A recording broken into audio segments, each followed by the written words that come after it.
ఇక సీఎం రేవంత్ రెడ్డి సవాలును స్వీకరిస్తున్నారని BRS working president KTR అన్నారు.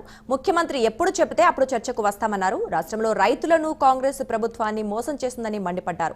ఎరువుల కోసం కష్టాలు పడుతున్నారని ధ్వజమెత్తారు. రుణమాఫీ బోనస్ల పేరుతో రైతులను నిలువునా ముంచారన్నారు. ఇల్లు నిధులు నియామకాలు అనే ఒక నినాదంతో ఆనాడు మేము ఉద్యమాన్ని నడిపాం.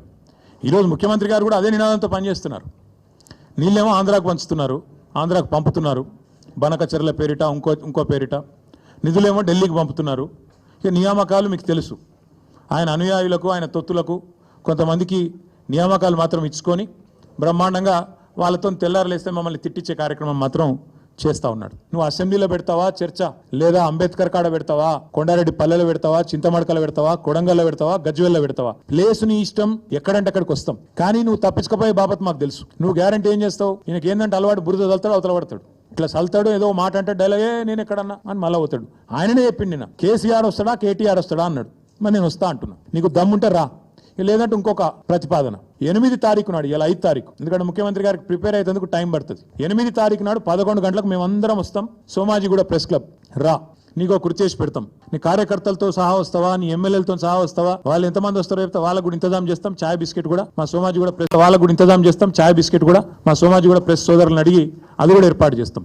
సోమాజిగూడలో ప్రెస్ క్లబ్ లో 11 గంటలకు 8 తారీఖు నాడు నేను రెడీగా ఉంటా. నువ్వు వస్తావా రావా నీ ఇష్టం, నువ్వే ఛాలెంజ్ ఇస్తున్నావు. రావాలని కోరుతున్నా, వస్తే సంతోషం, మీడియా ముందే చర్చిద్దాం. నీళ్లకు నీళ్లు పాలకు పాలు. ఇవాళ బనకచెర్ల ద్వారా మీ గురువు గారు చంద్రబాబు నాయుడు గారు తెలంగాణ రైతుల గొంతు కోసి మరి గోదావరి నీళ్లను మళ్ళీ కిందికి తీసుకుపోయే ప్రయత్నం చేస్తుంటే మీరు ఎట్లా వంతబాడుతున్నారో తెలంగాణ సమాజం చూస్తలేదా? తెలంగాణ రైతాంగం చూస్తలేదు అనుకుంటున్నారా? ఈ జలదోపిడిని అడ్డుకునే ప్రయత్న భాగంలో మీరు ఎట్లా ఆంధ్ర ప్రయోజనాలకు వంతబాడుతున్నారో ఇవాళ తెలంగాణ సమాజం చూస్తలేదు అనుకుంటున్నారా? ఒక్కసారి గుర్తు చేసుకోండి అని చెప్తా ఉన్నా. మీ రాహుల్ గాంధీ వరంగల్కి వచ్చి ఇన్ని మాటలు చెప్పిండు. ఒక్కటని అమలైందా? ఇంట్లో ఒకటేసారి రుణమాఫీ అన్నారు. 50,000 కోట్ల రుణమాఫీని 12,000 కోట్లకు కుదించి చేతులు దులుపుకున్నారు, అవతల పడ్డారు, అయిపోయింది అంటున్నారు. 12,000 కోట్లు దాటలు ఇంకా ఈ రోజు కూడా. మళ్ళీ మాట్లాడితే సిగ్గు లేకుండా 21,000 కోట్లు అని చెప్తారు. మీకు ఇది వరకు కూడా చెప్పినా, మళ్ళీ కూడా చెప్తా ఉన్నా. ఇందులో ఒక్కటని అమలైందా? ఒక్కటంటే ఒక్కటి అయినా సిగ్గు లేకుండా మాట్లాడతారు. అట్లాగే ఎన్నో చేశాం, మీకు చెప్తే చాలా ఉన్నాయి. 2,603 రైతు వేదికలు కట్టినాం. 5,000 ఎకరాలకు ఒక్కొక్కరు చొప్పున అగ్రికల్చర్ ఎక్స్టెన్షన్ ఆఫీసర్లను పెట్టినాం.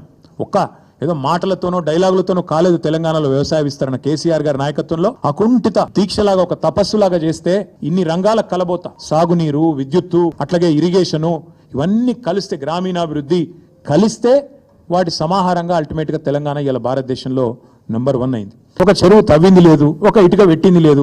ఏడవుతున్నాయి పైసలన్నీ మొత్తం మంచిగా ఢిల్లీకి టింగ్ టాంగా ఇదానే కదా టకీ అని చెప్పి ఢిల్లీలో మాత్రం రాహుల్ గాంధీ ఖాతాల, ఖార్గే గారి ఖాతాల, ప్రియాంక ఖాతాల, కేసీ వేణుగోపాల్ ఖాతాల పే సీఎం గారు తెలంగాణను ఏటీఎం గా మార్చి అద్భుతంగా నడుపుతున్నాడు. ఈయన ఇవాళ మా సోషల్ మీడియాలో పెట్టుకున్న ముద్దు పేరు పే సీఎం. పేటీఎం అని ఒక యాప్ ఉంటుంది, మీకు ఐడియా ఉండొచ్చు. ఈయన పేరు పే సీఎం గారు మంచిగా తెలంగాణను ఏటీఎం గా మార్చిండు. టకీ మన ఏఐసీసీలో మాత్రం మూత మోగుతాంది. కొత్త బిల్డింగ్లు కడతాండ్రు, కొత్త ఆఫీసులు తెరుస్తాండ్రు. ఈయన పదవి మాత్రం బ్రహ్మాండంగా ఉన్నది, కాపాడుకుంటాడు. గది తప్ప ఓటేసేవాడైతే ఈయనకి ఇక్కడ ఎవడు కూడా లేడు. వందనా వాని బొందనా అని అందుకే అన్న. ముఖ్యమంత్రి గారు అంటే గౌరవం ఉంది, కానీ ఆ మాట అనక తప్పలేదు. అసలైన కోవట్టే ముఖ్యమంత్రి. బ్రదర్కి ఏం చెప్పాలి నీకు? అసలు సిసలైన వాడే ముఖ్యమంత్రికి. అసలు కోవట్టు. రాష్ట్రంలో నడుస్తున్నది ప్రజాపాలన కాదు, రాష్ట్రంలో నడుస్తున్నది కోవట్టు పాలన. చంద్రబాబు నాయుడు గారి కోవట్టు ఇలా రాష్ట్రాన్ని ఏలుతున్నాడు. ఇది వాస్తవం. తమ్ముడు ఆ ఎమ్మెల్యే గారిని నేను అభినందిస్తున్నా. వాస్తవం. కనీసం కాంగ్రెస్ లో ఒక్కడన్నా నిజం చెప్తాడు మిగిలిండు. ఆ ఎమ్మెల్యే గారిని నేను అభినందిస్తున్నా. ఎందుకంటే కరెక్ట్ ఆయన చెప్పింది. రాష్ట్రంలో నడుస్తున్నది పక్కా కోవట్టు పాలన. ఇక్కడి నీళ్లను ఆంధ్రాకి ఎట్లా తరలించాలనే కోవట్టు పాలన. ఇక్కడ నిధులు ఢిల్లీకి ఎట్లా తరలించాలనే కోవట్టు పాలన. ఇక్కడి నియామకాలను ఆదిత్యనాథ్ దాస్ గారిని తెచ్చి మొన్నటిదాకా తెలంగాణకు వ్యతిరేకంగా 10 ఏళ్లు పనిచేసిన ఆదిత్యనాథ్ దాసు ఆయన తీసుకొచ్చి ఎవడన్నా పెడతాడా? సాగునీటి సలహాదారి పెడతారా ఎవడన్నా? నిన్న మొన్నటిదాకా 10 ఏళ్లు నీకు వ్యతిరేకంగా పనిచేసినోడట ఇవాళ వచ్చి న్యాయం చేస్తారట. ఏమన్నా మెడకాయ తలకాయ నోడు చేసే పని. అందుకే అంటున్నా, రాష్ట్రంలో జరుగుతున్నది కరెక్ట్ గా కోవట్టు పాలన. This man the chief minister is a కోవట్ అనే డౌటే లేదు.